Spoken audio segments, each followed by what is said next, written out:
हमने ये मानना पड़ेगा कि आज एक ऐसी पीढ़ी बहुमत में भारत में है जो इस दुष्प्रचार से प्रभावित है और उसके कारण मोहनदास करमचंद गांधी का द्वेष करती है। ये हमारी सबकी नाकामयाबी है कि हमने इस दुष्प्रचार के खिलाफ मोर्चे नहीं संभाले और बापू को की छवि को के बारे में, बापू के बारे में जो सत्य बताना चाहिए था वो हमने बताया नहीं इतने वक्त तक। आज भी जब ये कंट्रोवर्सी शुरू हुई और मैंने सच्चाई बताना शुरू किया तो कई मुझे ऐसे संदेशे आए कि ऐसे लोगों को क्यों तुम महत्व दे रहे हैं, उनको हमने उनके ऊपर ध्यान नहीं देना चाहिए, वो तो करते रहेंगे अपना काम। पर इसी एटीट्यूड के कारण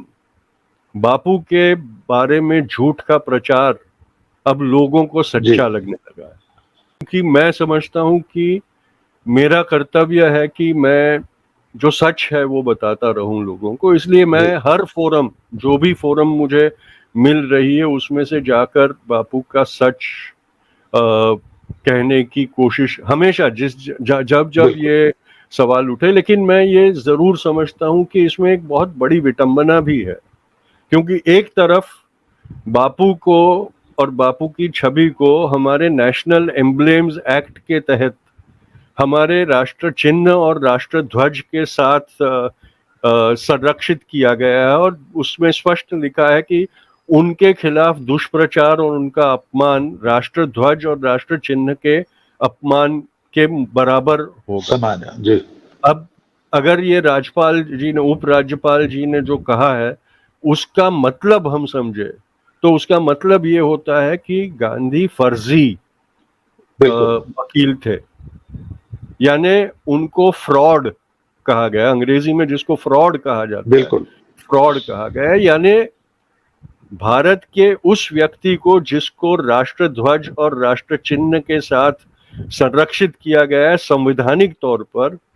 उसको संवैधानिक पद पे बैठा हुआ आदमी जिसको संवैधानिक संरक्षण दिया गया है वो ही बदनाम कर रहा है, वो ही बदनाम जी। तो ऐसे हालात में ये दो जो परस्पर विरोधी बातें हैं, एक तो बापू का राष्ट्र ध्वज के साथ संरक्षण, दूसरा राज्यपाल महोदय को कानूनन सजा से संरक्षण,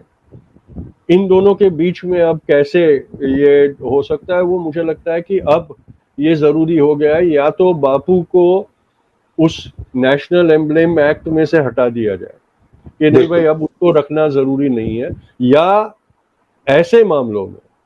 क्योंकि जो संरक्षण राज्यपाल और राष्ट्रपति को दिया गया है उसमें स्पष्ट तरीके से ये लिखा गया है कि उनके कर्तव्यों का पालन करते हुए कोई गलती हो तो उनके ऊपर मुकदमा नहीं चलाया जा सकता। ये जो बात ये जो अपमान बापू का उन्होंने किया है वो उनका कर्तव्य नहीं था, तो कर्तव्य के बाहर का जो अदाकारी उन्होंने की है उसमें उनको कोई संरक्षण होना नहीं चाहिए। उनके ऊपर, सामान्य व्यक्ति के ऊपर जो कानून अप्लाई होता है वही अप्लाई होना चाहिए अगर हम डेमोक्रेसी हैं तो ये मुझे लगता है कि इसमें राज्यपाल को प्रोसिक्यूट करने से ज्यादा इसमें एक संवैधानिक प्रश्न उभरता है। अब ये एड्रेस करना चाहिए कि ऐसे हालातों में सर्वोपरि क्या है, ये कोर्ट्स को इसके लिए चैलेंज होना बहुत जरूरी है। मुझे